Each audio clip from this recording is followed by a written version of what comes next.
Hakuna mwanamke mwenye uwezo wa kumvumilia mwanaume anayemsaliti.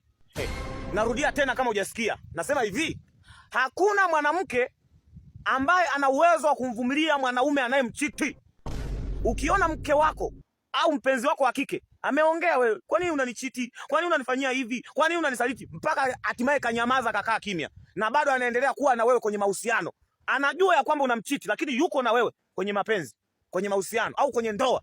Ujue kuna mambo haya matatu ambayo anayafanya. Yaani katika haya mambo matatu ujue kuna moja analifanya.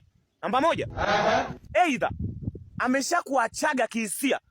Yaani ameshaachanaga na wewe kihisia, lakini bado yuko na wewe tu kimwili hivi. Ukitaka tendo anakupa, ukitaka nini anakufanyia, lakini hakupendi, hakutaki kwa sababu ya matabia yako machafu ulionayo, kwa sababu ya umalaya na uhuni na vituko na mambo ya kifara unayoyafanya. Mwanamke ameshakuacha kihisia. La kwanza hiyo. Mwanamke ana uwezo wa kukuacha wewe ndani ya miaka 2 au 3 huku akiwa na wewe kwenye mahusiano. Anao huo uwezo. Anatafuta target ambayo ataenda. Yaani yuko na wewe kwenye mahusiano huku anatafuta pa kwenda. Kwa asilimia kubwa wanawake huwa wanawaacha wanaume kwenye mahusiano huku wakiendelea kuwa nao, wakitafuta sehemu ya kwenda.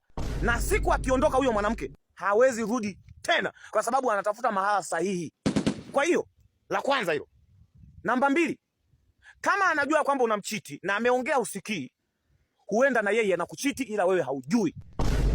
Na huyo mwanamke akienda kulala na mwanaume mwingine, lile lijamaa likipata nafasi hiyo moja, linamkandamiza kweli kweli, linaminya, linamnyoosha. Wewe mwenyewe unajua mechi za ugenini ni fujo, ni hatari, litamkunja kwa dadadeki. Kwa sababu wewe mke wako ushamzoea, kwa hiyo haulali naye muda mrefu wala hauna hamnaye sana. Lakini lile jamaa nje likipata nafasi kwa mke wako au mpenzi wako wa kike, linamnyosha kweli kweli. Unaweza ukashangaa anapata mtoto nje ya ndoa. Kwa sababu wewe si umtumii muda mrefu kwenye tendo, lakini akienda kulala na yule mwanaume wa nje, analala naye muda mrefu kwa sababu anatumia hiyo nafasi moja aliyoipata.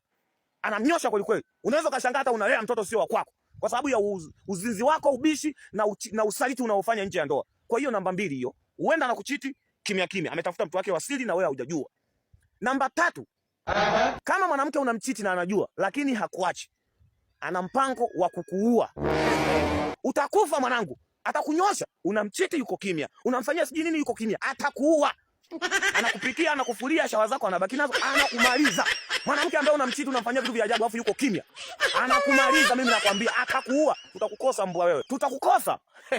Anaweza akatafuta hata sumu, kwa sababu hawezi akakuua haraka haraka, atashitukiwa na serikali. Anatafuta sumu tu, kwenye chai ntwe, kwenye ugali ntwe, kwenye hizo nguvu zako za nani ntwe. Anazichukua hizo nguvu anapeleka kwa mganga. Utakufa. Acha uhuni, acha umalaya. Wewe mwenyewe uone makaburi ya wanaume ni mengi kuliko ya wanawake. Tafuta wanawake wajane ni wengi. Wengi sana. Unajua kwa sababu gani wanaume wanakufa? Usaliti. Usaliti. Wengine wanachezea wanawake alafu wanaoa wengine. Ndio maana wanaume wanakufa sana. Unamchezea mwanamke miaka 7, alafu unakutana mwingine ndani ya mwezi unamuoa. Unalogwa.